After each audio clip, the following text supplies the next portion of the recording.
Hi friends, இன்றைக்கி நான் இந்த அழுக்காக இருக்கக்கூடிய இண்டக்ஷன் ஸ்டவ்வை தான் க்ளீன் பண்ண போகிறேன்.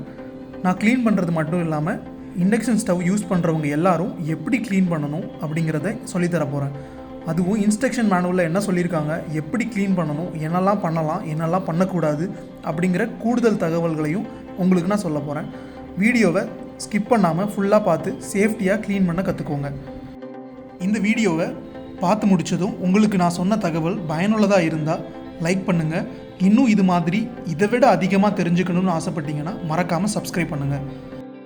இண்டக்ஷன் ஸ்டவ்வை சேஃப்டியாக க்ளீன் பண்ணுறதுக்கு 3 பேசிக் பிரின்சிபல்ஸை ஃபாலோ பண்ணாலே போதும்.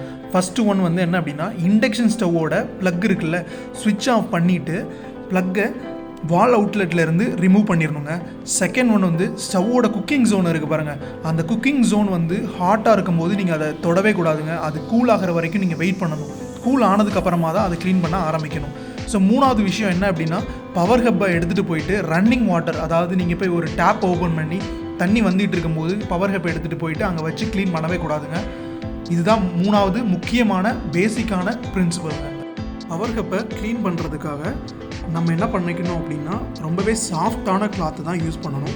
ஸோ அதுக்கேற்ற மாதிரி நான் சாஃப்டான கிளாத் எடுத்து வச்சுருக்கேன். நீங்களும் அதுக்கேற்ற மாதிரி நீங்கள் க்ளீன் பண்ணும்போது சாஃப்டான கிளாத்தை எடுத்து யூஸ் பண்ணுங்கள். சரிங்களா?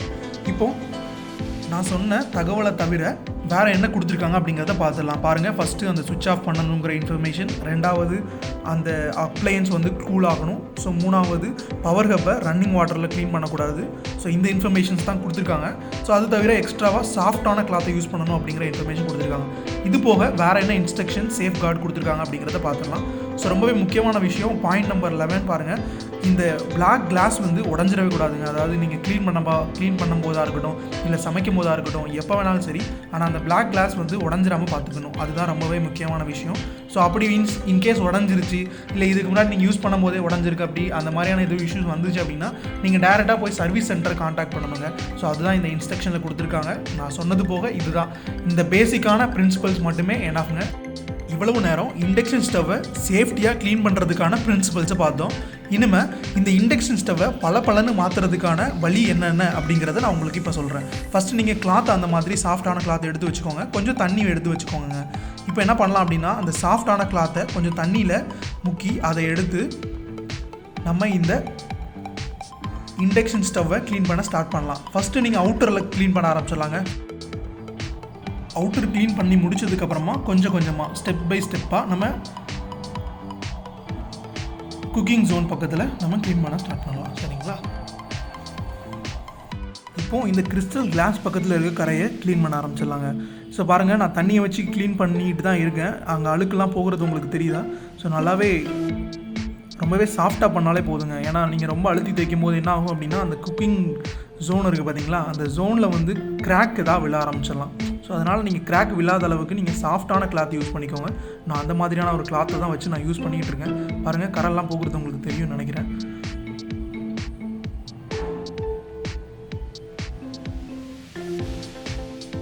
ஒரு சில கரைகள் போகவே போகாதுங்க. ஸோ அதுக்கு என்ன மாதிரியான நீங்கள் யுக்தியை கையாளணும் அப்படிங்கிறத நான் உங்களுக்கு சொல்கிறேன். ஸோ இதை ஃபஸ்ட்டு நீங்கள் பேசிக்காக பண்ண வேண்டியது, தண்ணி எடுத்து இந்த மாதிரியான கிளாத்தை வச்சு நல்லா இது பண்ணுறது தான். சரிங்களா? இப்போ சாஃப்டான உள்ள இன்னர் சர்க்கிள் நான் க்ளீன் பண்ணுறதுக்காக நான் என்ன பண்ணுறேன், என்னோடய கை, அதாவது உள்ளங்கை ரொம்பவே சாஃப்டாக இருக்கும் அப்படிங்கிறதுனால நான் அந்த கையை வச்சு கொஞ்சம் அழுத்தி தேய்க்கிறேங்க.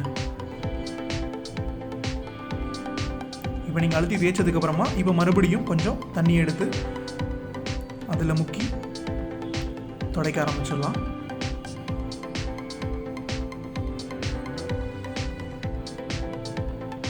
ஸோ உள்ளே இருக்கக்கூடிய அந்த பட்டர்ஃப்ளை அப்படிங்கிற அந்த வேர்டில் கூட பாருங்கள், கொஞ்சம் நிறைய கரையாக இருக்குது. ஏன்னா நம்ம அதில் தான் வச்சு குக் பண்ணுறதுனால அது அழுக்காக இருந்த மாதிரி இருக்குது. ஸோ அதையும் க்ளீன் பண்ணிடலாம்.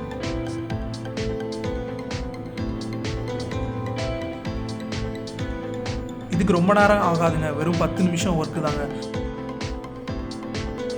இப்போது இந்த கிறிஸ்டல் கிளாஸை க்ளீன் பண்ணுறதுக்காக நான் ஒரு ஸ்பாஞ்ச் எடுத்துருக்கேங்க. ஏன்னா உள்ளே ரொம்பவே சாஃப்டான இதை வச்சு தான் நம்ம க்ளீன் பண்ண முடியும். அதனால தான் நான் ஸ்பாஞ்ச் எடுத்துருக்கேன். ஸோ அதில் நான் ஒன்றுமே பண்ணல, ஒரு கொஞ்சம் தண்ணி முக்கி அதை வச்சு தான் துடைச்சிட்ருக்கேன். இப்போ பாருங்கள், இப்போ மேலே இருக்க கரை போகவே இல்லை. இப்போ இந்த கரையை க்ளீன் பண்ணுறதுக்காக நான் என்ன பண்ணுறேன், கொஞ்சமாக சோப் எடுத்துருக்கேங்க.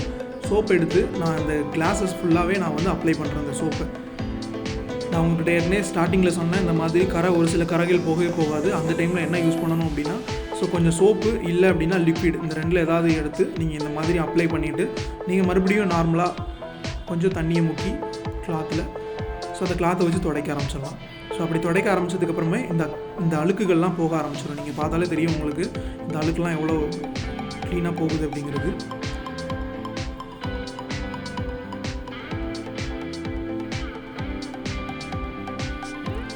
இப்போது கம்ப்ளீட்டாக முடிஞ்சுதுங்க.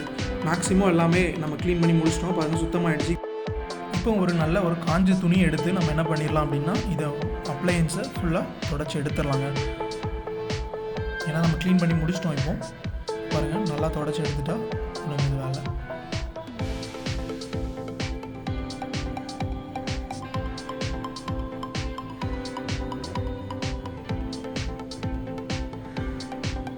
ஓகே, இப்போ நம்ம தொடச்சி ஃபுல்லாக எடுத்தாச்சுங்க. அவ்வளோதான். பாருங்கள் ரொம்பவே எவ்வளோ அழகாக சுத்தமாக சூப்பராக வந்துச்சு பார்த்தீங்களா? ஸோ உள்ளே இருக்கக்கூடிய அந்த பட்டர்ஃப்ளைங்கிற லெட்டர் கூட எவ்வளோ க்ளீனாக மாதிரி வந்துருச்சு பாருங்கள்.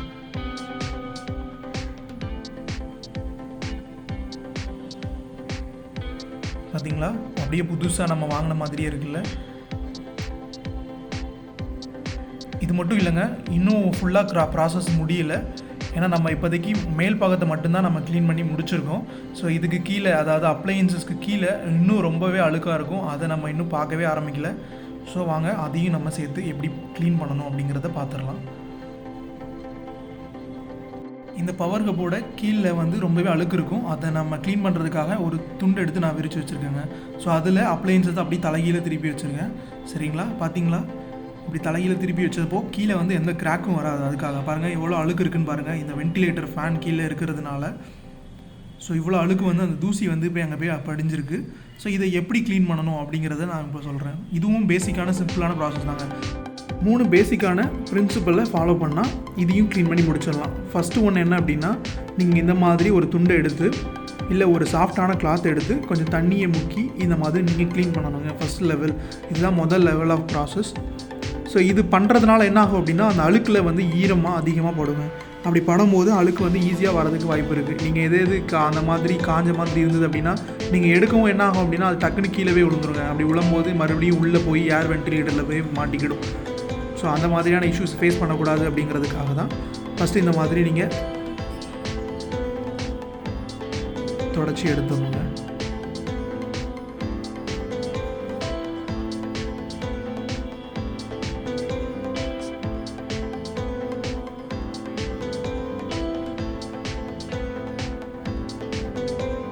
இந்த மாதிரி நல்லாவே ஒரு இடமும் விடாமல் எல்லா பக்கமும் நீங்கள் தொடச்சி எடுத்துருங்க. ஃபஸ்ட்டு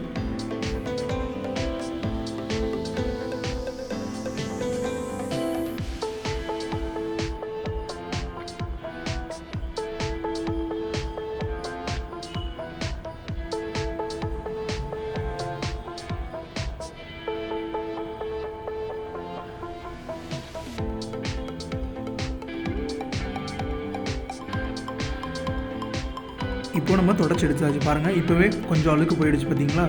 ஸோ ரெண்டாவது லெவல் என்ன அப்படின்னா, இந்த மாதிரி ஒரு சின்னதாக ஒரு ஸ்டிக் இல்லை ஒரு குச்சி எடுத்துக்கோங்க. ஸோ எடுத்துகிட்டு இப்போ நீங்கள் அந்த மாதிரி நீங்கள் அழுக்கு எடுக்கும்போது ஈஸியாக அது வந்துடுங்க. நீங்கள் அதை தனியாக எடுத்து வச்சு வேண்டியதான். அவ்வளோதான்.